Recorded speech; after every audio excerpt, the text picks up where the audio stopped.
السلام علیکم ورحمۃ اللہ وبرکاتہ۔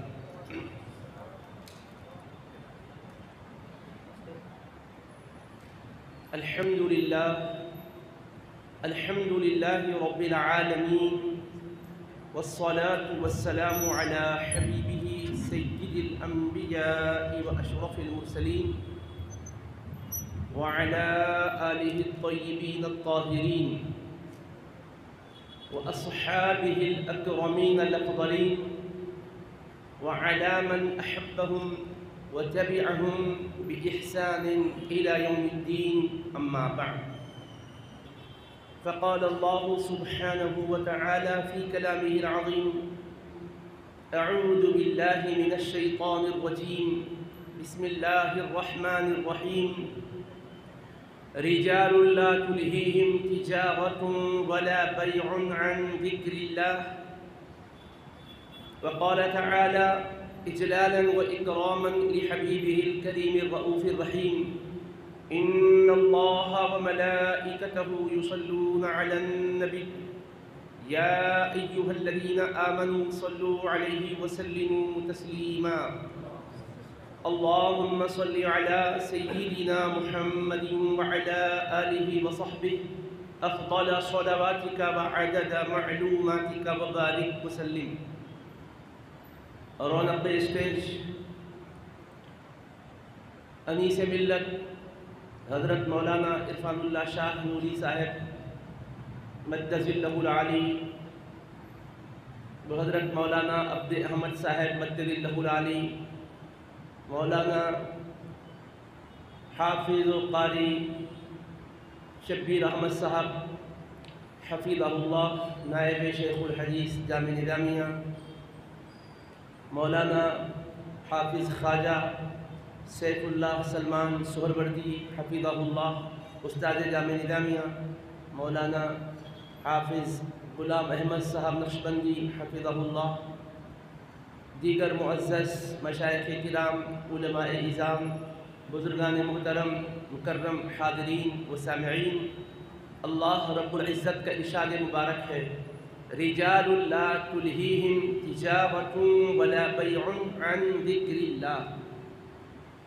یہ وہ مردان خدا ہیں کہ جنہیں دنیا کی مشغولیت، خرید و فروخت اور تجارت اللہ تعالیٰ کی یاد سے غافل نہیں بنا سکتی.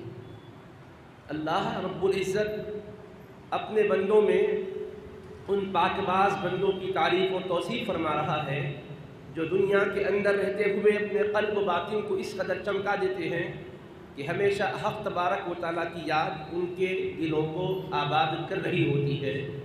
وہ اللہ تبارک و تعالیٰ کی مخلوق میں رہتے ہوئے اپنے قلب کے علاقے مخلوق سے وابستہ نہیں رکھتے بلکہ اپنے خالق و مالک سے جوڑ لیتے ہیں. اللہ رب العزت فرما رہا ہے یہ وہ باخدا لوگ ہیں کہ دنیا کی کوئی مشغولیت انہیں اللہ کی یاد سے غافل نہیں بنا سکتی.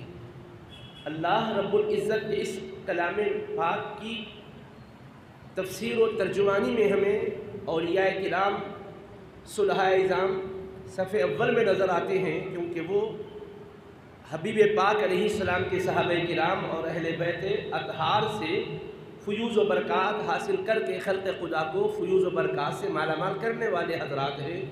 انہوں نے اپنی عملی زندگی کو ایسے چمکایا کہ واقعتاً ظاہر میں مخلوق کے ساتھ رہتے ہوئے باطن میں وہ حق تبارک و تعالیٰ کے ساتھ رہے. انہی باعظمت ہستیوں میں شہنشاہ نقشبند حضرت خواجہ بہاؤالدین نقشبند قدس اللہ سرہ العزیز کی ذات گرامی ہے، جو اپنے خانوادہ عالیہ کی خوبیوں اور خصوصیتوں سے مختص اور مالا مال ہونے کے ساتھ ساتھ جد و جہد، کد و کاوش، مجاہدہ و ریاضت کی منزلوں سے گزر کے روحانی عروج و ارتقاء کی اس بلندی کو پہنچے ہیں جس بلندی کے ادراک سے ہمارے ذہن و فکر عاجز و قاصر ہیں. اللہ نے وہ عظمتیں اور بلندیاں انہیں عطا فرمائی. خاندان کے اعتبار سے وہ حضرت سیدنا امام حسین شہید کربلا رضی اللہ تعالی عنہ کے اولاد امجاد میں ہوتے ہیں. طریقت کے چاروں سلاسل کے پیشواؤں کی بابرکت زندگیوں میں آپ دیکھیں تو 3 شیوخ طریقت حیدر کرار رضی اللہ تعالی عنہ کی ہی اولاد امجاد میں ہوتے ہیں۔ سرکار غوثیت مآب رضی اللہ تعالیٰ عنہ حسنی اور حسینی سید ہیں۔ حضرت سیدنا خواجہ غریب نواز رضی اللہ عنہ حسینی سید ہیں، والدہ ماجدہ ان کی حسنی سادات سے ہیں، تو اس طرح وہ بھی نجیب الطرفین ہیں۔ اور حضرت شہنشاہ نقشبند رضی اللہ تعالیٰ عنہ حضرت نبی پاک علیہ السلام کے شہزادے سے ہی نسب کا سلسلہ ہوتا ہوا آگے بڑھتا ہے، اور بطور خاص وہ امام حسن عسکری رضی اللہ تعالیٰ عنہ کی اولاد امجاد میں سے آتے ہیں۔ یعنی امام جعفر صادق سے آگے پھر وہ شاخیں جب پھیلتی ہے تو یہ جس شاخ سے تعلق رکھتے ہیں وہ امام حسن عسکری رضی اللہ تعالیٰ عنہ کی بابرکت شاخ ہے، جن کے بعد جن پر ائمہ اہل بیت میں 11ویں امام وہ ہوتے ہیں، اب اس کے بعد امام مہدی رضی اللہ تعالیٰ عنہ ہی 12ویں امام آئیں گے، تو ان کی اولاد امجاد میں ہیں حضرت شہنشاہ نقشبند رضی اللہ تعالیٰ عنہ۔ یہ خاندان کے حوالے سے بات تھی۔ اور مذہب فقہی کے اعتبار سے آپ امام الائمہ سراج الامہ امام اعظم ابو حنیفہ رضی اللہ تعالیٰ عنہ کے پیروکار ہیں، یعنی حنفی ہیں آپ، اور روحانیت کے اعتبار سے آپ طریق نقشبندیہ کے تاجدار ہیں، اور اللہ رب العزت نے آپ کو بچپن سے ہی روحانی مقام پر اور بلندی کے درجات پر ایسے فائز کیا تھا کہ والد ماجدہ بیان فرماتی ہے کہ ابھی 4 برس کی عمر کے تھے میرے شہزادے، لیکن ان سے خوارق عادات ظاہر ہونے لگ رہے تھے۔ ایک گائے پر نظر پڑی تو آپ نے فرمایا اس گائے کو ایک بچھڑا تولد ہوگا جو خوبصورت ہوگا، اور اس کی پیشانی سفید ہوگی۔ چند ماہ کے بعد اس گائے کو واقعتاً سفید پیشانی والا بچڑا ہی پیدا ہوا۔ تو اللہ تبارک و تعالیٰ نے وہ شان و عظمت آپ کو عطا فرمائی، اور پھر حضرت سیدنا شہنشاہ نقشبند رضی اللہ تعالیٰ عنہ کو خاندان کے اعتبار سے بھی فیوز و برکات حاصل تھی، کیونکہ آپ بھی حضور پاک علیہ السلام سے عشق و محبت کی وجہ سے محمد نام سے موصول تھے۔ بہاؤالدین تو لقب ہے آپ کا، دراصل آپ کا نام مبارک سید محمد ہے، اور والد بزرگوار کا نام مبارک بھی سید محمد ہے، اور دادا جان کا نام مبارک بھی سید محمد ہے۔ گو کہ القابات میں جلال الدین کا تذکرہ ملتا ہے، لیکن بنیادی طور پر نبی پاک علیہ السلام کے نام مبارک پر آپ کو برکتوں کو سرچشمہ بنایا جائے، نام دیا گیا۔ جو حضرت سید محمد بہاؤالدین رحمت اللہ تعالی علیہ ابھی اس دنیا میں تشریف نہیں لائے، آپ بخارا کے اس علاقے سے تعلق رکھتے ہیں جس کو قصر ہندوان کہا جاتا تھا۔ تو حضرت سیدنا خواجہ محمد سماسی رحمت اللہ تعالی علیہ وہاں سے جب بھی گزرتے یہ ارشاد فرماتے کہ یہاں سے ایک مرد حق آگاہ کی خوشبو مجھے آتی ہے۔ اس کے بعد ایک مرتبہ آپ اس علاقے میں تشریف لائے ہوئے تھے، ارشاد فرمانے لگے اب وہ خوشبو تیز ہو چکی ہے، یوں لگتا ہے کہ وہ مرد حق آگاہ پیدا ہو چکے ہیں۔ یہ حضرت کے دادا جان خواجہ بابا محمد سماسی قدس اللہ سرہ العزیز سے بڑی عقیدت و محبت رکھتے تھے۔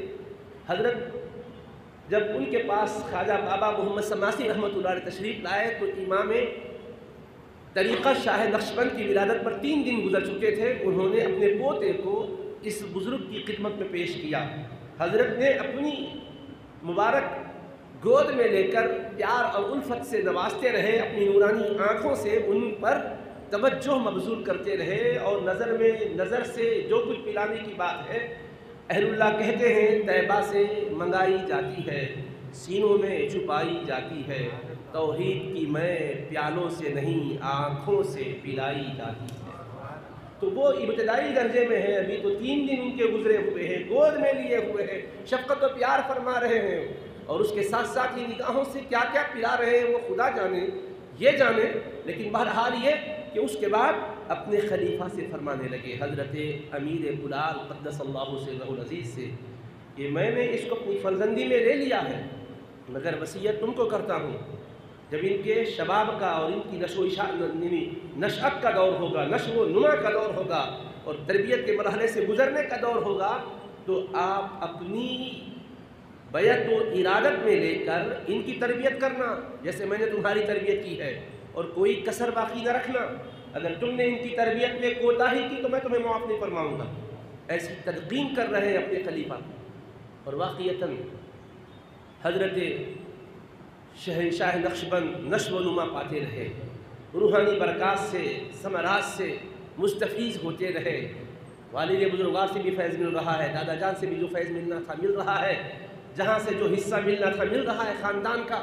لیکن پھر وہ وقت آیا کہ روحانی ترقی کا باقاعدہ سفر شروع کریں، تو آپ پہلے تو ظاہری علوم کی طرف توجہ کیے، قرآن کریم کی تفسیر پڑھے، احادیث نبویہ کا درس لیے، فقہ اسلامی کو پڑھا، عقائد کی باتیں جانی، علوم ظاہریہ میں آپ مشغول ہو گئے، اس کی تحصیل میں، اس کے اکتساب میں، اور علوم ظاہریہ کی تحصیل کے ساتھ باطنی کمالات حاصل کرنے کے لیے، معارف لدنیہ سے اپنے دل کو منور کرنے کے لیے حضرت پھر روحانی سفر شروع کرتے ہیں۔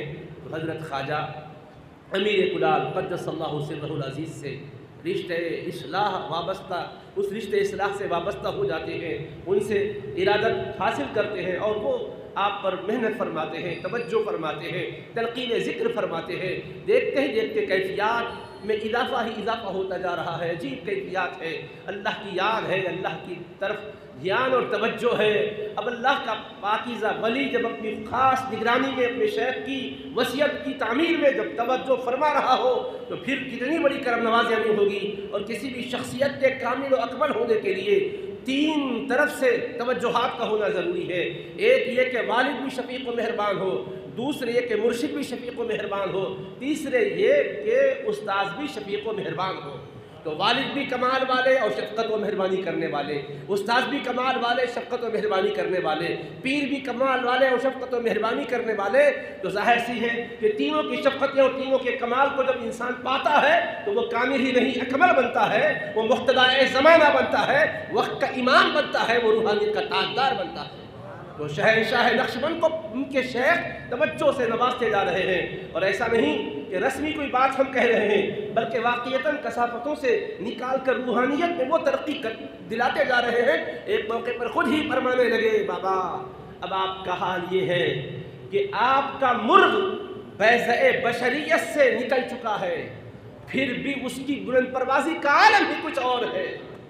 یعنی بشریت کے انڈے سے یہ مرغ باہر آ چکا ہے، اور اب حالت یہ ہے کہ اس کی پرواز اور ہی آگے کی نظر آ رہی ہے۔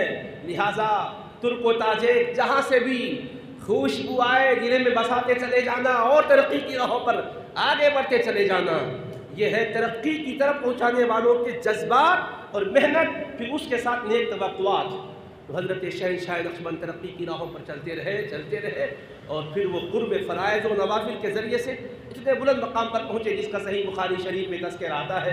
صحیح بخاری شریف جلد دوم کتاب الرقاق باب التواضع، حضرت سیدنا ابو ہریرہ رضی اللہ عنہ سے مروی مشہور حدیث قدسی، جس میں رسول اللہ صلی اللہ علیہ وسلم ارشاد فرماتے ہیں کہ من، اللہ کا فرمان عالی شان ہے، من عاد لی ولیا فقد آذنتہ بالحرب، جو میرے کسی ولی سے عداوت رکھے میں اس کو جنگ کا اعلان دیتا ہوں۔ پھر اس کے بعد آگے پوری حدیث پاک ہے کہ میرا بندہ جن چیزوں کے ذریعے سے میرا قرب حاصل کر سکتا ہے ان میں سب سے زیادہ پسندیدہ چیزیں میرے پاس فرائض ہیں، اور پھر اس کے بعد نوافل کے ذریعے سے وہ میرا قرب حاصل کرتا جاتا ہے کہ ایک منزل وہ آتی ہے کہ میں اس کو اپنا محبوب بنا لیتا ہوں۔ جب میں محبوب بنا لیتا ہوں تو فَكُنْتُ سَمْعَهُ الَّذِي يَسْمَعُ بِهِ وَبَصَرَهُ الَّذِي يُبْصِرُ بِهِ وَرِجْلَهُ الَّتِي يَمْشِي بِهَا۔ اللہ تبارک و تعالیٰ کے حبیب علیہ السلام فرماتے ہیں کہ اللہ کا اب اس پر کرم یہ ہوتا ہے کہ وہ رب فرماتا ہے میں اس کو محبوب بنا لیتا ہوں، تو میں اس کی سماعت میں ایسا نور بھر دیتا ہوں کہ جس سے وہ سنتا ہے، قریب کی بھی سنتا ہے اور دور کی بھی سنتا ہے۔ میں اس کی نگاہوں میں وہ انوار بھر دیتا ہوں کہ وہ نزدیکی چیزوں کو جہاں دیکھتا ہے دور کی چیزوں کو بھی دیکھتا ہے، اور اس کے ہاتھ میں توانائی عطا کرتا ہوں، پیروں میں قوت عطا فرما دیتا ہوں، جس کی وجہ سے وہ چلنے لگتا ہے، تصرفات اس سے ظاہر ہونے لگتے ہیں۔ میں مفہومی ترجمہ آپ کے سامنے رکھ دیا۔ اس کی تشریح میں حضرت امام فخر الدین رازی رحمۃ اللہ علیہ تفسیر کبیر میں لکھتے ہیں وَكَذَلِكَ الْعَبْدُ إِذَا وَاظَبَ عَلَى الطَّاعَاتِ بلغ إلى المقام الذي يقول الله فيه كنت له سمعا وبصرا. بندہ طاعت و فرمانبرداری میں ترقی کرتا ہوا، الفت پیغمبر صلی اللہ علیہ وسلم میں عشق الہی میں ترقی کرتا ہوا اور ذکر پر مواظبت کرتا ہوا اور فرمانبرداری کی منزل پر چلتا ہوا آگے بڑھتا ہے تو وہ منزل آتی ہے جس میں اللہ فرماتا ہے میں اس کے سمع و بصر ہو جاتا ہوں. اب امام فخر الدین رازی فرماتے ہیں فَإِذَا صَارَ نُورُ جَلَالِ اللَّهِ سَمْعًا لَهُ سَمِعَ الْقَرِيبَ وَالْبَعِيدَ وَإِذَا صَارَ ذَلِكَ النُّورُ بَصَرًا لَهُ رَأَى الْقَرِيبَ وَالْبَعِيدَ وَإِذَا صَارَ ذَلِكَ النُّورُ يَدًا لَهُ قَدَرَ على التصرف في الصعب والسهل والبعيد او كما جاء في التفسير الكبير. تو اب صحیح میں کہنے کا منشا یہ ہے کہ وہ فرماتے ہیں اللہ کا نور جلال جب ان کی آنکھیں منور کر دیتا ہے تو وہ قریب کو جہاں دیکھتے ہیں دور کو بھی دیکھتے ہیں. وہی نور جلال الہی کانوں میں جب اثر انداز ہوتا ہے وہ جہاں قریب کی سنتے ہیں دور کی بھی سنتے ہیں. وہی نور جلالی الہی جب ان کے ہاتھوں پہ اثر انداز ہو جاتا ہے تو وہ ہر مشکل کام کو بھی کرتے ہیں، آسان کام کو جیسے کرتے ہیں. ہاتھوں میں پیروں میں وہ طاقت و توانائی آ جاتی ہے، ان سے وہ مہجر العقول چیزیں صادر ہوتی ہے جو عقل انسانی کو ورطۂ حیرت میں ڈال دیتی ہے. جہاں عقل و خرد کی رسائی نہیں ہوتی وہاں تک وہ جاتے اور پہنچتے ہیں. چنانچہ حضرت خواجگان شاہ نقشبند کی وہ منزل بھی آ گئی ہے. ایک مرتبہ آپ تشریف فرما ہے، آپ کے ساتھ شمس الدین کلال رحمۃ اللہ تعالی علیہ ہیں، باہم دریا کے کنارے بیٹھ کر مختلف موضوعات پر گفتگو فرما رہے ہیں. اسی میں وہ مزارات اولیاء کے پاس ایک ندی بہہ رہی تھی. حضرت سیدنا خواجہ نقشبند رضی اللہ عنہ اپنے رفیق کے ساتھ بیٹھ کر گفتگو کر رہے تھے. اس دوران ایک مچھلی کا قصہ زیر بحث آ گیا اور وہ مچھلی کے قصے سے متعلق بات ہو رہی تھی کہ وہ کیسی عجیب بات ہے کہ حضرت خواجہ سیف الدین رحمۃ اللہ علیہ خواجہ حسن رحمۃ اللہ علیہ کے درمیان یہ واقعہ پیش آیا تھا. اس پر شمس الدین کلال رحمۃ اللہ علیہ نے فرمایا ایسے بھی مرد خدا گزرے ہیں؟ تو حضرت نے جواب میں فرمایا ہاں وہ تو گزرے ہیں، اس کے بارے میں تو میں تفصیل سے نہیں جانتا ہاں، مگر ایسے بھی مرد خدا دنیا میں گزرے ہیں. اگر دریا کو کہیں کہ الٹی بہے تو دریا الٹی بہنے لگ جائے. یوں فرمایا تو جیسا ہی زبان مبارک سے فرمایا ہاتھ سے اشارہ کیا وہ دریا الٹی بہنا شروع کر دی. دریا یوں جا رہی تھی، آپ نے فرمایا ایسے بھی گزرے ہیں.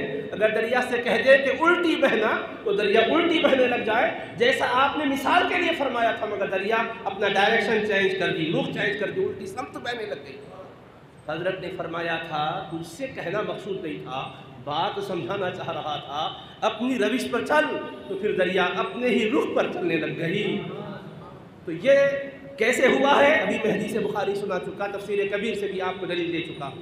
ایک مرتبہ حضرت اپنے ایک مرید زاہد رحمۃ اللہ علیہ کے ساتھ سیاحت میں تھے اور وہ احوال و معارف پر باتیں ہو رہی تھی. مقام بندگی کیا ہے اس پر گفتگو ہو رہی تھی. عبودیت کا مقام کیا ہوتا ہے؟ بندے کو عبودیت کا مقام جو ملتا ہے یہی اس کی معراج ہے. تو گفتگو میں آپ فرمانے لگے ایک مقام عبودیت میں وہ بھی آتا ہے کہ کسی اگر وہ زندہ سے کہے مر جا تو وہ مر جاتا ہے. یوں فرمایا تو وہ صاحب فوراً انتقال فرما گئے. علامہ امام نبہانی رحمۃ اللہ علیہ نے جامع کرامات الاولیاء میں اس کو ذکر فرمایا، انتقال فرما گئے.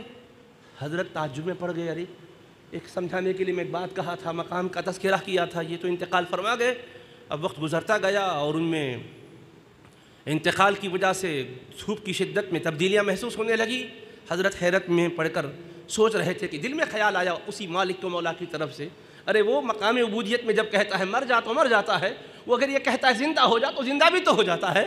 بس اس خیال کے آنے کے ساتھ ہی تشریف لائے اور ان کے سامنے آ کر کہا احیا، زندہ ہو جا. تو فوراً حیات کے آثار ان میں مچلنے لگے، زندگی رینگنے لگی. دیکھتے ہی دیکھتے وہ اٹھ کھڑے ہو گئے. تو اللہ نے کیا مقام عطا کیا، مگر یہ مقام یوں ہی نہیں ملتا، اس کے لیے خود کو پامال کرنا پڑتا ہے. ان کی بابرکت زندگی میں دیکھ لیے کتنی محنت ہے.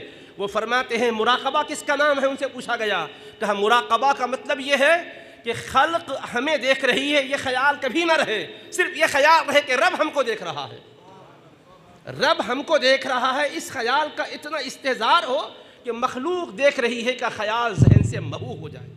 جب ایسی محویت طاری ہو کہ کوئی ہمیں دیکھ رہا ہے کا خیال نہ آئے، بس یہ خیال ہے کہ رب ہمیں دیکھ رہا ہے. الم یعلم بان اللہ یرا، ایسے بھلا کے رہنا آسان بات ہے.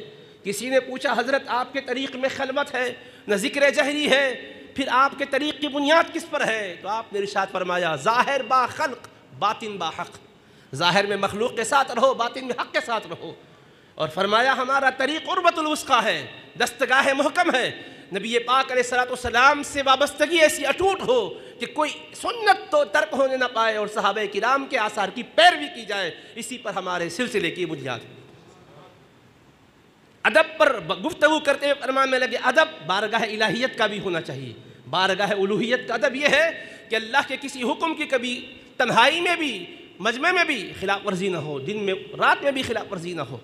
اور بارگاہ مصطفیٰ کا ادب کیا ہے؟ ہم اور انداز سے سنتے کہتے ہیں کہ عشق و محبت کے ساتھ تعلق یوں قائم کیا جائے کبھی آقا کی سنت کی خلاف ورزی ہی ہونے نہ پائے۔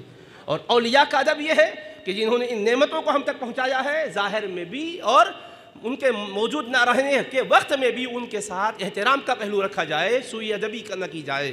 ان ادبوں کے ساتھ ترقی کرو گے تو فتوحات ہی فتوحات ہے۔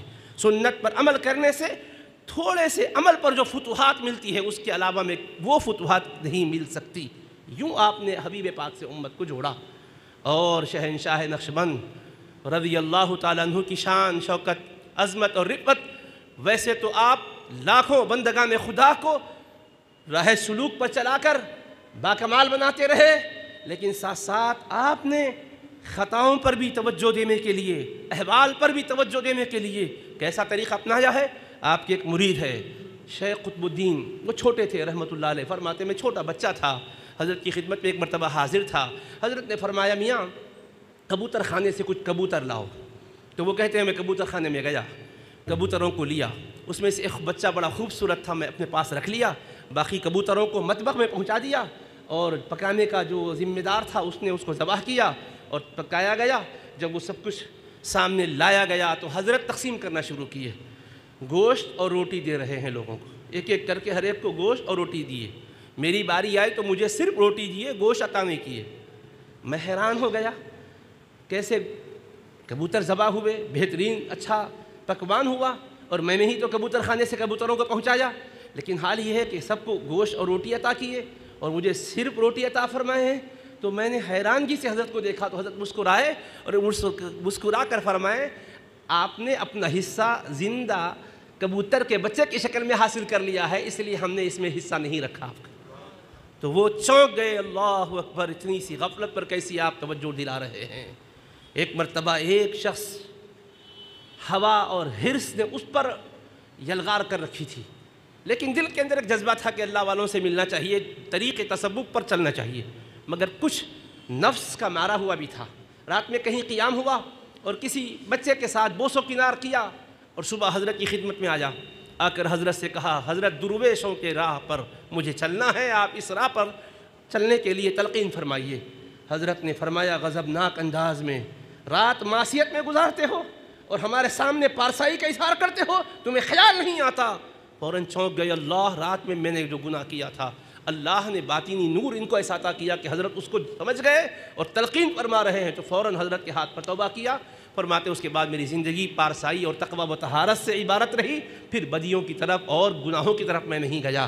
تو القصہ مختصر، حضرت شہنشاہ نقشبند قدس اللہ سرہ العزیز کی بابرکت زندگی اتنی منور زندگی رہی ہے کہ آپ نے سلسلے میں بھی جو تلقینات ذکر فرمائی ہے وہ تو اپنی جگہ ہیں، لیکن عامت المسلمین کے لیے بھی ایک بندے خدا بن کے رہنے کا ڈھنگ اور سلیقہ سکھایا ہے۔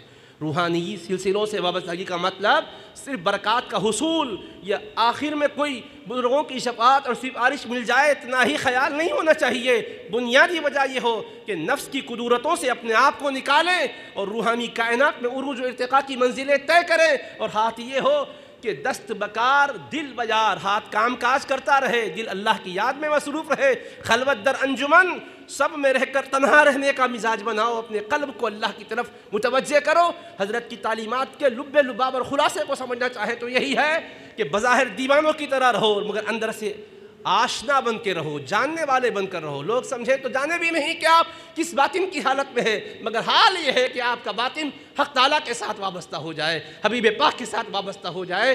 یہی تعلیم دیتے رہے، اور وہ پاکیزہ تعلیم کو اپنا کر آج کے مادیت کے دور میں، جبکہ electronic media, print media, social media کے ذریعے سے ہماری تہذیب تباہ و تاراج ہوتی جا رہی ہے، حیا ہم سے رخصت ہو رہی ہے، نوجوان بے حیائی کا شکار ہو رہے ہیں، بچیاں بے غیرتی کا شکار ہوتی جا رہی ہے، ناموس و عزت و آبرو الفاظ رہ گئے ہیں مگر حقائق نظر نہیں آ رہے ہیں۔ ایسے موقع پر ان کی نصیحت سمجھ میں آتی ہے، واہ رے شہنشاہ نقشبند، آپ نے جس راہ پر ڈالا ہے سالکین کو، اگر وہ راہ کا راہی کوئی بن جاتا ہے، نگاہ بھٹکتی نہیں ہے، دل میں وسوسے آتے نہیں ہے، ہمیشہ اپنے مولا کے دیکھنے کا جب خیال آتا ہے تو یقیناً اس کو بدیوں کی طرف جانے کا خیال نہیں آتا۔ جب وہ خیال آتا ہے تو پہرا خوف الہی کا بیٹھ رہا ہوتا ہے، جس کی وجہ سے اس کا قدم ڈگمگاتا نہیں ہے۔ ایسی عظمت والی ہستی کا نام شہنشاہ نقشبند ہے۔